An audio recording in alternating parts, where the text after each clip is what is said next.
উনিশ শতকের শহর। কলকাতার আকাশে শরৎ মেঘ, বড় বাড়ির পুজোর দালানে ব্যস্ততা। এই বাড়ির এক বালক নিমন্ত্রণ করতে এসেছেন তাকে।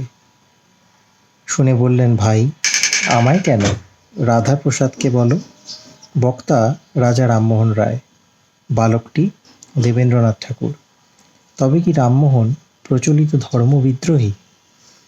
আদতে তার বিদ্রোহ ধর্মের নামে চলে আসা নানা কুসংস্কার, পৌত্তলিকতা ও সামাজিক নানা কুপ্রথার বিরুদ্ধে।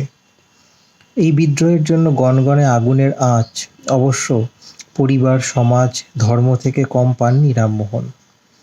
তখন বাংলায় বিলিতি বণিকদের সঙ্গে রফতানি ব্যবসায় গজিয়ে ওঠা বাবু সম্প্রদায়ের হাতে কাঁচা টাকা, খানাপিনা আর বাইজি নাচ, ধীরে ধীরে শ্রীবৃদ্ধি মধ্যবিত্তের বারোয়ারি পুজোরও। এই পরিবেশে দাঁড়িয়েই ধর্মের নামে জাতপাতের বিরুদ্ধে সরব হন তিনি। আর তাই ব্রাহ্ম সমাজ গৃহ যখন তৈরি করলেন, সেটির ন্যাসপত্রে মানে ইন্ট্রোডাকশনে লিখলেন, যে কোন প্রকার লোক হউক না কেন, যাহারা ভদ্রতাকে রক্ষা করিয়া পবিত্র ও নম্রভাবে বিশ্বস্রষ্টা বিশ্বপ্রীতা অকৃত অমৃত অগম্য পুরুষের উপাসনার অভিলাষ করে, মানে অলমাইটি ক্রিয়েটরের উপাসনাটাকেই যারা করতে চায়, তাদের সমাগমের জন্য এই সমাজগৃহ স্থাপিত হইল। বাবু কলকাতায় বাঙালির নম্রতা ও ভদ্রতা যেন এই প্রথম গুরুত্ব পেল। মানুষটির জন্ম 22শে মে 1772 সাবেক বর্ধমানের খানাকুল কৃষ্ণনগরে। বাবা রমাকান্ত রায়, মা তারিণী দেবী, সাবেক পদবী বন্দ্যোপাধ্যায়। প্রপিতামহ কৃষ্ণচন্দ্র বাংলার স্বাধীন নবাবের দরবারে কাজ করে রায় উপাধি পান। ছোটবেলা থেকেই নানা ঘটনায় বিদ্রোহী রামমোহনকে নিয়ে পরিবারের ঘোর দুর্বিপাক। একটি জনশ্রুতি, মানে লোকমুখে শোনা যায়, বাপের বাড়ি এসেছেন তারিণী দেবী, সঙ্গে শিশু রামমোহন।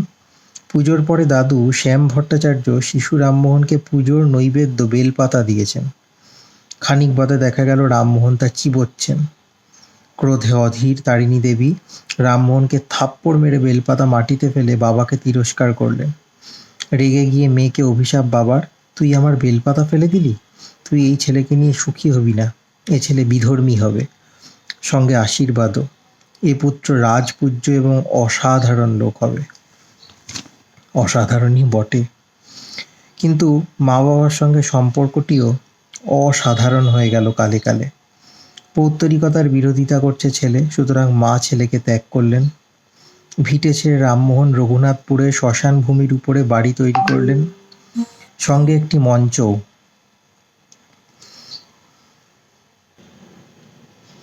ভিটে ছেড়ে রামমোহন রঘুনাথপুরে শ্মশান ভূমির উপরে বাড়ি তৈরি করলেন, সঙ্গে একটি মঞ্চ। তার চারপাশে লেখা ওং তৎসৎ একমেবং দ্বিতীয়ং। কিছুদিনের মধ্যেই দেখা গেল রামনগর গ্রামের জনৈক সমাজপতি রামজয় বটব্যাল 4-5 হাজার লোক এনে ক্রমাগত মুরগির ডাক ডাকছেন চারপাশে। কখনো বা বাড়ির মধ্যে উড়ে আসে গরুর হাড়, কিন্তু রামমোহনের ধৈর্যে হার মানে সমাজপতির দল। কিন্তু তারিণী দেবী হার মানার মতো মহিলা নন, তাই তার ইন্ধনে, মানে তার ফুয়েলিংয়ে, জগনমোহন রায়ের পুত্র গোবিন্দ প্রসাদ সম্পর্কে রামমোহনের দাদার ছেলে কাকার বিরুদ্ধে সম্পত্তি সংক্রান্ত মামলা করে বসলেন সুপ্রিম কোর্টে। পরে অবশ্য রামমোহনের কাছে এর জন্য ক্ষমা প্রার্থনা করেছিলেন গোবিন্দ প্রসাদ। শুধু কি মামলা, বাপ ছেলের সম্পর্কেও যেন দেওয়াল তোললেন তারিণী দেবী। একবার খাজনা বাকির দায়ে রামমোহনের বাবা রমাকান্ত হুগলি দেওয়ানি জেলে আটক হলেন। দাদা জগনমোহনও একই অভিযোগে মেদিনীপুর জেলে। রামমোহন তখন ঢাকায়। আচমকা শুনলেন বাবার মৃত্যু সংবাদ। কিন্তু শ্রাদ্ধানুষ্ঠান হলো 3টি। জেলেই শ্রাদ্ধ করেন জগনমোহন, রামমোহনও আলাদাভাবে তা করেন। আবার গয়না বন্ধক রেখে স্বামীর শ্রাদ্ধ করলেন তারিণী দেবীও। কারণ ম্লেচ্ছ ছেলে রামমোহনের টাকা নেওয়া যাবে না। যদিও পরে মা ছেলের সম্মিলনও ঘটেছিল। ছেলেকে মা বলেন, রামমোহন, তোমার মতই ঠিক। কিন্তু রামমোহনের এই ম্লেচ্ছপনা অতি অল্প বয়স থেকেই শুরু। প্রথম দিকে বাড়ির রাধা গোবিন্দর মূর্তির প্রতি বেশ নিষ্ঠা দেখা গেল, এমনকি কৈশোরে সন্ন্যাসী হতে মনস্থির করলেন। পরে গ্রামে এবং কাশিতে গিয়ে সংস্কৃত ও শাস্ত্র শিক্ষা, পাটনায় থেকে আরবি শিক্ষা, পড়া হলো কোরআন, সুফি আদর্শ আর হাফিজ। রুমির কবিতাগুলি বড় ভালো লেগেছিল রামমোহনের। আবার সংস্কৃত শিক্ষার অনেকটাই পেয়েছিলেন নন্দকুমার বিদ্যালঙ্কারের কাছে, যিনি পরে হরিহরানন্দ অবধূত নামে পরিচিত হন। রামমোহনের এসব কর্মকাণ্ড ভালো চোখে দেখেননি বাবা রমাকান্ত।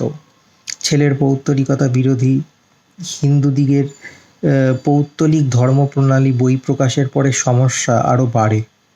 ওসব সমস্যাকে বিশেষ আমল না দিয়ে সত্যের সন্ধানে ভারত পথিক বেরিয়ে পড়লেন দেশ ভ্রমণে। রামমোহনকে ভারত পথিক বলা হতো। পরে যান তিব্বতেও। মূল উদ্দেশ্য ছিল বৌদ্ধ ধর্মটাকে শিখবেন। জানার প্রস্তুতি পর্ব শেষ হলে জানানোটাও জরুরি হয়ে উঠল রামমোহনের কাছে। মানে উনি যখন নিজের শেখা কমপ্লিট হলো, হি ওয়ান্টেড টু টিচ। 1814 কলকাতার মানিকতলার লোয়ার সার্কুলার রোডের বাড়ি থেকে শুরু করলেন পৌত্তলিকতা ও কুসংস্কারের বিরুদ্ধে প্রচার। অনুগামী ও শিষ্যের সঙ্গে পাল্লা দিয়ে বাড়ল শত্রু সংখ্যাও। রামমোহন তার নিজস্ব ধর্মভাবনা প্রচারের জন্য 4টি পথ নিলেন: কথোপকথন ও বিতর্ক, কনভারসেশন অ্যান্ড ডিবেট; স্কুল প্রতিষ্ঠা ও শিক্ষাদান; পুস্তক রচনা, মানে টু পাবলিশ বুকস; এবং সভা সমিতির সংগঠন, to organize clubs and societies. তবে এর আগেই 1803 আরবি শিরোনাম ও মুখবন্ধ সহ ফার্সিতে বই লিখলেন তুহফাত উল মুওয়াহিদিন। এই বইয়ের মূল প্রভাব আরবীয় মোতাজাল সম্প্রদায়ের যুক্তিবোধ ও ইউরোপীয় অষ্টাদশ শতাব্দীর দার্শনিকদের একাংশের মতবাদ। অষ্টাদশ শতাব্দী মানে 18th সেঞ্চুরি। এদিকে তিনি বেদান্তের নানা তত্ত্ব বাংলায় অনুবাদ করে প্রকাশ করতে থাকলেন। কিন্তু তখন গোঁড়া সমাজ প্রশ্ন তুলল, ও শুনলে শূদ্র পাতক হবে যে, মানে জাত জাবেল ওসব শুনলে। রামমোহনের উত্তর, শ্রুতি, স্মৃতি, জৈমিনী সূত্র, গীতা, পুরাণ ইত্যাদি যখন পড়ুয়াদের পড়ান পণ্ডিতেরা, শ্রুতি মানে বেদ, শ্রুতি আর স্মৃতি হচ্ছে বেদ। কেন ওগুলো বলা হয় দে ওয়্যার নট রিটেন, ওগুলো মুখে মুখে বলা হতো, লোকজন মনে করে করে ওটা ব্যাটনের মতো পাস হয়েছে। শ্রুতি, স্মৃতি, জৈমিনী সূত্র আর একটা আমাদের পুরনো গ্রন্থ, গীতা, পুরাণ ইত্যাদি যখন পড়ুয়াদের পড়ান পণ্ডিতেরা, তখন বাংলায় তার ব্যাখ্যা করেন না। পঞ্চম বেদ এবং বেদার্থ নামে খ্যাত মহাভারতের শ্লোকগুলি শূদ্রের নিকট পাঠ করা হয় না। একে একে উপনিষদগুলির বঙ্গানুবাদ করতে থাকলেন তিনি। ঘটনাচক্রে পরবর্তী সময় দেবেন্দ্রনাথ ঠাকুর, স্বামী বিবেকানন্দের মতো ব্যক্তিত্বেরাও উপনিষদের চর্চা করে বাংলা তথা দেশকে সমৃদ্ধ করেছেন। 1815 মানিকতলার বাড়িতে বাংলার প্রথম বৌদ্ধ ক্লাব বা সমিতি, আত্মীয় সভার প্রতিষ্ঠা। পরে সিমলা ষষ্ঠীতলার বাড়ি ঘুরে ফের সেই বাড়িতে, সেখানে বেদ পাঠ করেন শিবপ্রসাদ মিশ্র আর গোবিন্দমাল পরিবেশন করেন ব্রহ্মসঙ্গীত। এসব তথাকথিত অনাচারে দেশ ও সমাজ ক্ষেপে উঠল। রামমোহন সংসর্গ ত্যাগ করলেন জয়কৃষ্ণ সিংহ, কিন্তু সঙ্গেই রইলেন দ্বারকানাথ ঠাকুর, মানে রবীন্দ্রনাথ ঠাকুরের দাদু। সঙ্গেই রইলেন দ্বারকানাথ ঠাকুর, হলধর বসু, রাজনারায়ণ সেন প্রমুখ। রামমোহনের এই সভার এসব কাজকর্ম ক্যালকাটা গেজেটে খানিকটা অতিরঞ্জিত হয়ে, মানে এক্সাজারেটেড হয়ে প্রকাশ পেল। তা উদ্ধৃত করে ম্যাড্রাস গভর্নমেন্ট স্কুলের শিক্ষক শঙ্কর শাস্ত্রী বলেন, রামমোহন, উদ্ধৃত করা মানে রেফার বা কোট করা, শঙ্কর শাস্ত্রী বললেন, রামমোহনের আত্মীয় সভায় সঙ্গীত, বাদ্য ও নৃত্য হয়। চিত্তশুদ্ধির জন্য সভা করে এসব কাজ করা শাস্ত্রানুযায়ী কাজ নয়। মানে if you want to clear your soul, তাহলে গান নাচ কেন? দ্যাটস নট রাইট, এটা বললেন। এটা নিকৃষ্ট আমোদ মাত্র, মানে these are inferior qualities of entertainment. পাল্টা রামমোহন বললেন, নৃত্য সংবাদ অমূলক, কিন্তু পরমেশ্বরের উপাসনায় সঙ্গীত আবশ্যক। মহর্ষি যাজ্ঞবল্ক উপাসনার সময় সঙ্গীতের ব্যবস্থা করেছেন। মানে he referred to the Vedas and he said কি মহর্ষি যাজ্ঞবল্ক সেই সময় ছিলেন, তিনি উপাসনার সময় সঙ্গীত ইউজ করতেন। স্মরণীয়, যাজ্ঞবল্ক জানিয়েছেন, ঋক সঙ্গক, গাথা সঙ্গক, পানিকা ও দক্ষ বিহিত গান, ব্রহ্ম বিষয়ক এই 4 প্রকার গান অনুষ্ঠেয়। এই সকল মুখ্য সাধন সঙ্গীত অভ্যাস করিলে মোক্ষ প্রাপ্তি হয়। মানে যাজ্ঞবল্ক্য বলেছিলেন, through this types of music you can attend salvation. তার মানে music cannot be thrown out of the ways in which you can attend salvation. ঘটনাচক্রে বাংলা ভাষায় ব্রহ্মসঙ্গীতের সৃষ্টিকর্তা কিন্তু প্রথম রামমোহন। সেই ব্রহ্মসঙ্গীত কিন্তু এখন শান্তিনিকেতনের উপাসনা কক্ষে গাওয়া হয়। পণ্ডিত রামগতি ন্যায়রত্ন লিখেছিলেন, তাহার ব্রহ্মসঙ্গীত বোধ হয় পাষাণকেও আর্দ্র, পাষণ্ডকেও ঈর্ষণ অনুরক্ত ও বিষয় নিমগ্ন মনকেও উদাসন করিয়া তুলিতে পারে। মানে দোজ ব্রহ্মসঙ্গীত ওয়ার সো টাচিং যে সেগুলো শুনলে পাষাণ মানে a stone can become moist, a hard stone can become moist.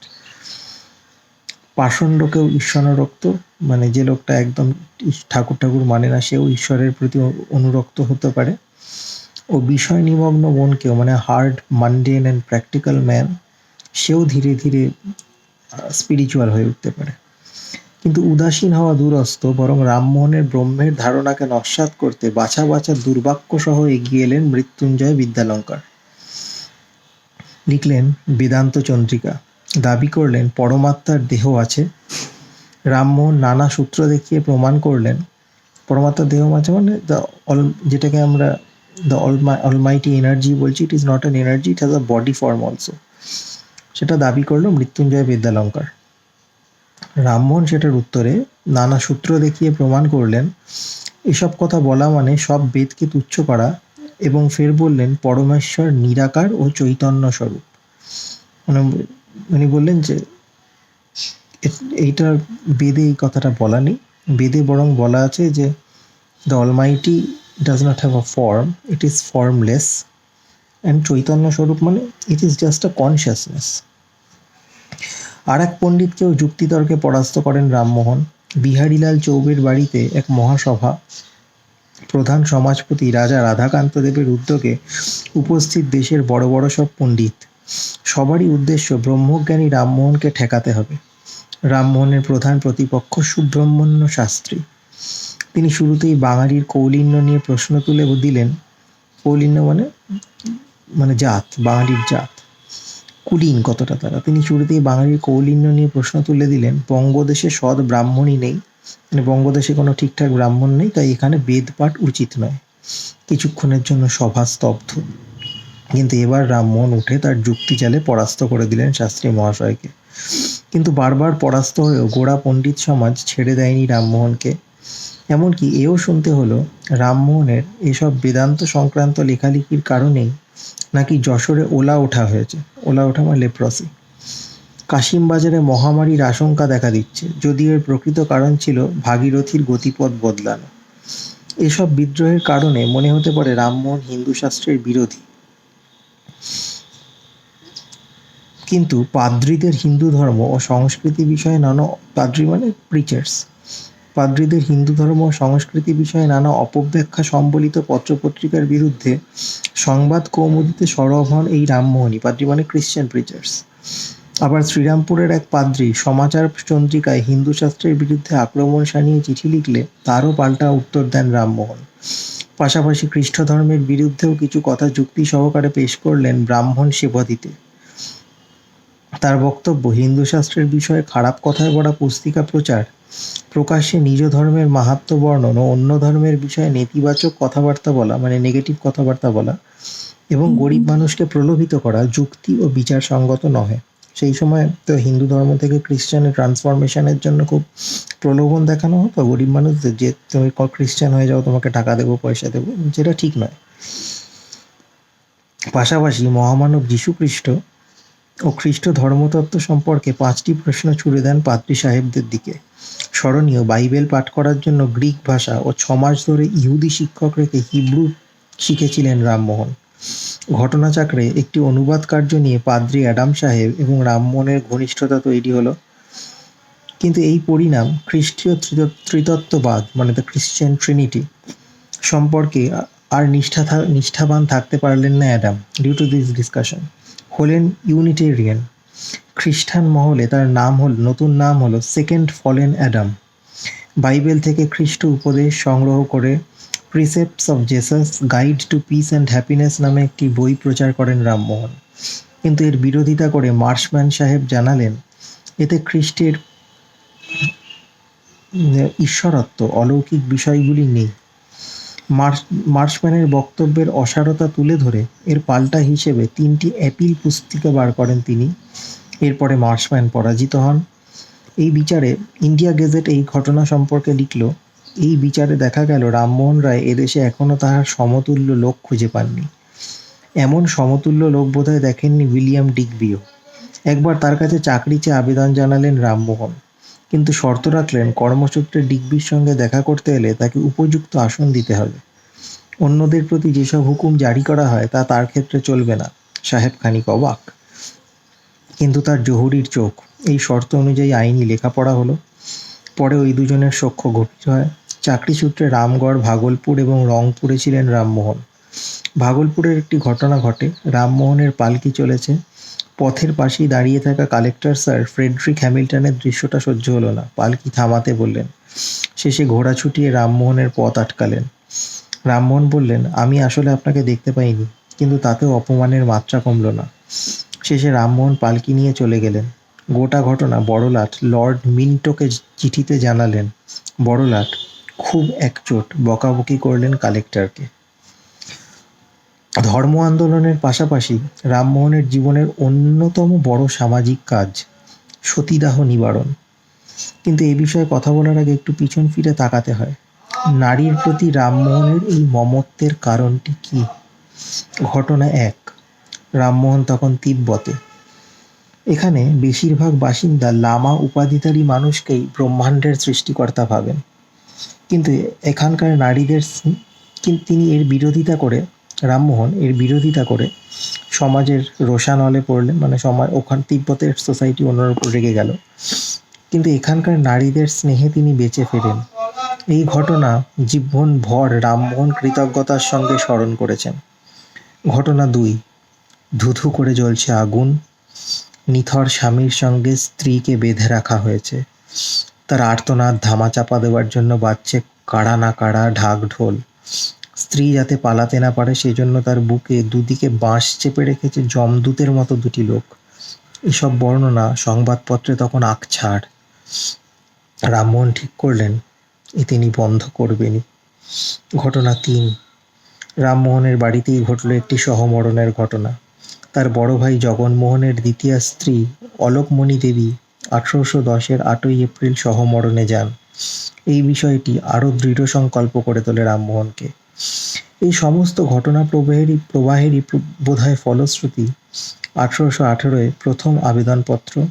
রামমোহনের মনে হলো সতীদাহ আদর্তে জ্ঞানপূর্বক স্ত্রী হত্যা, মানে জেনে শুনে স্ত্রী হত্যা। লিখলেন সহমরণ বিষয়ে প্রবর্তক ও নিবর্তকের সংবাদ।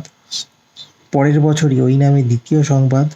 বেশ কয়েক বছর পরে তৃতীয় বই সহমরণ বিষয়ের 3য় প্রস্তাব। সতীদাহ বন্ধে রামমোহনের 3টি প্রধান যুক্তি ছিল। 1. পয়েন্ট 1, শাস্ত্রানুযায়ী পতির অনুগমন অবশ্য কর্তব্য নয়। মানে শাস্ত্রানুযায়ী একজন ওয়াইফকে সবসময় যে পতিকে ফলো করতেই হবে, হাজব্যান্ডকে ফলো করতেই হবে, এরকম কোথাও বলা নেই। 2. শাস্ত্রে কিছুর জন্য কাজকে অর্থাৎ কাম্যকর্ম নিন্দা করা হয়েছে, এ অপেক্ষা ব্রহ্মচর্য শ্রেয়। মানে কোনো কিছুর জন্য কাজকে, মানে কোনো একটা ফোর্সড হয়ে, doing something not by choice but by force, এটা শাস্ত্রে নিন্দা করা হয়েছে। 3 নম্বর, শাস্ত্রের বিধানে স্বাধীনভাবে সহমৃতা হওয়া আবশ্যক, কিন্তু তা হচ্ছে না, বলপ্রয়োগ হচ্ছে। বলছে শাস্ত্রে বলা আছে কেউ যদি স্বাধীনভাবে কোনো নারী তার স্বামী মারা গেলে যদি বলে যে আমি মরতে চাই তার সাথে out of our own, then it's allowed, but জোর করে তুমি তাকে মারতে পারো না। কিন্তু সেটাই হচ্ছে, বল প্রয়োগ করা হচ্ছে। তাই এ প্রথা অবশ্যই তুলে দেওয়া দরকার। 1819 অগাস্টে সরকারের কাছে ফের আবেদনপত্র পাঠালেন রামমোহন।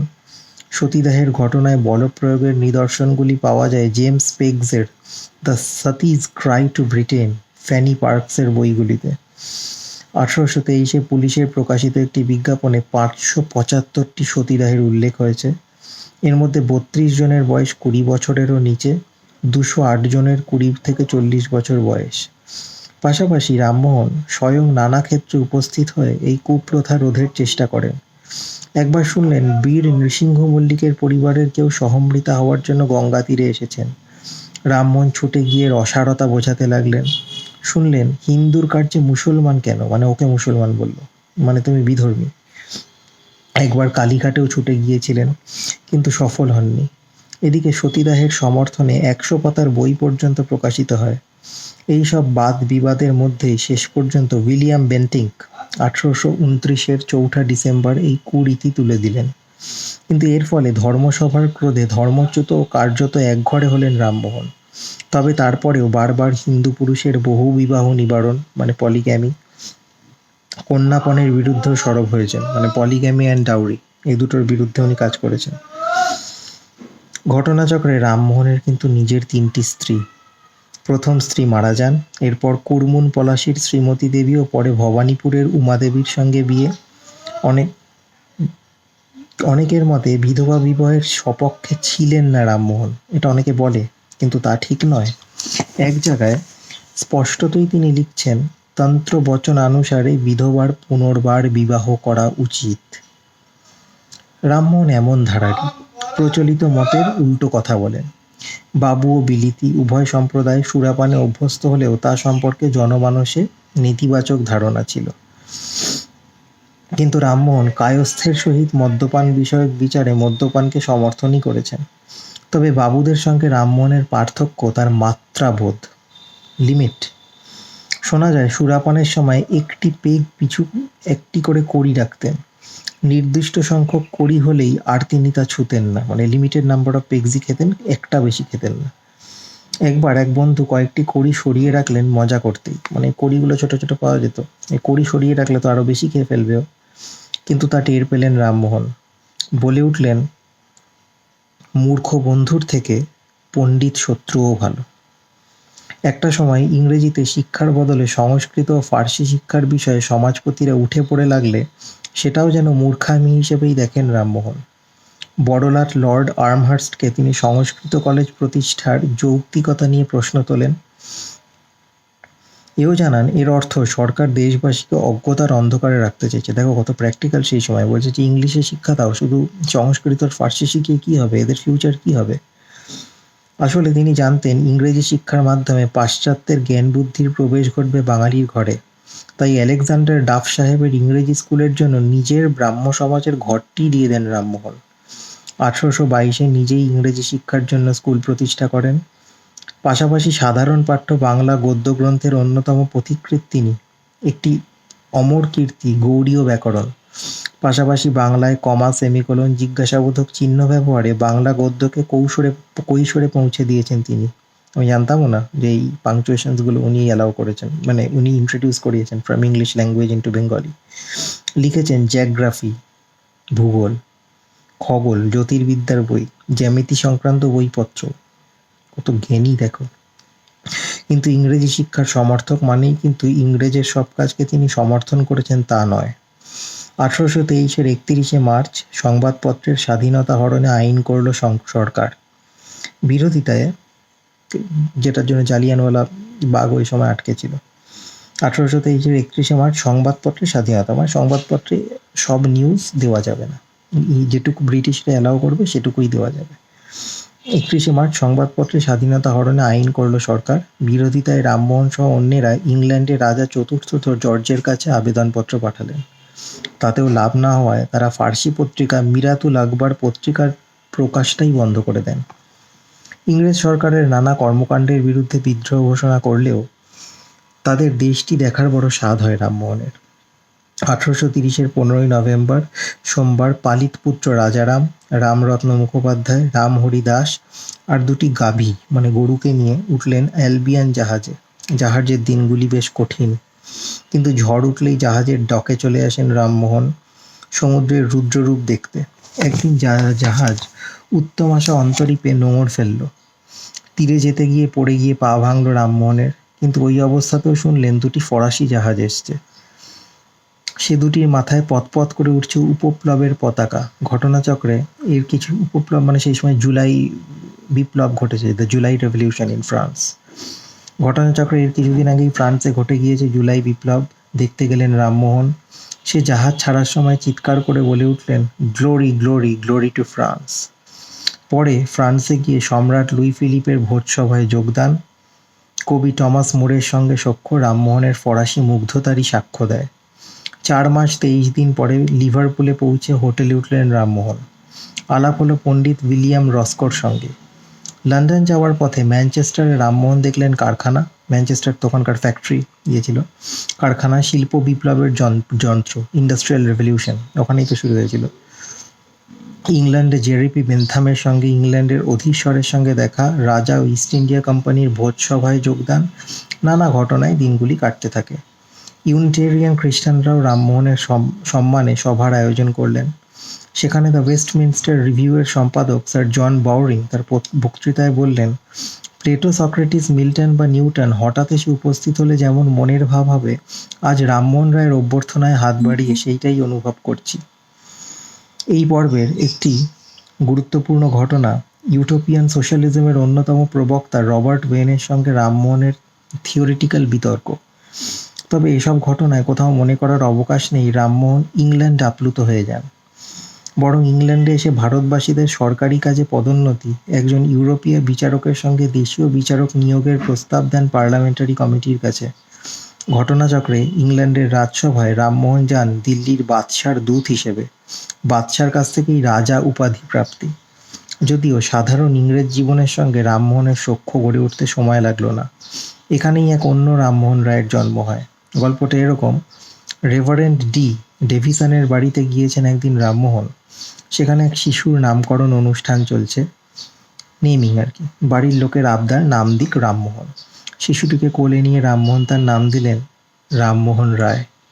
আবার অভিনেত্রী ফ্যানি কেম্বলের মনে পড়ে তাদের ইজাবেলা নাটক দেখতে দেখতে রামমোহনের চোখের জল আসার কথা।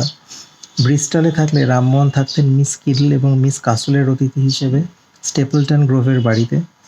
1833-এর 19 সেপ্টেম্বর সেখানেই তার জ্বর এলো। ক্রমে তা বিকারে পরিণত হলো, মানে ডেলিরিয়াম। চিকিৎসক এলিসান সাহেবের দিনলিপি জানাচ্ছে 26 তারিখ দেখা গেল রামমোহন ধনুষ্টঙ্কারে আক্রান্ত, মানে টিটেনাস। মুখ বেঁকে যাচ্ছে। 27 তারিখ রাত 2:35-এ মারা গেলেন তিনি পূর্ণিমা রাতে। রামমোহনকে শায়িত করা হলো বাড়ির লাগোয়া এক জায়গায়। পরে বন্ধু দ্বারকানাথ ঠাকুর, মানে রবীন্দ্রনাথ দাদু, আর্নসভেলে রামমোহনের সমাধিক্ষেত্র স্থানান্তরিত করান। আর বহুদিন পরে তার নাতি রবীন্দ্রনাথ লেখেন, হে রামমোহন, আজি 100 বৎসর করি পার, মিলিল তোমার নামে দেশের সকল নমস্কার।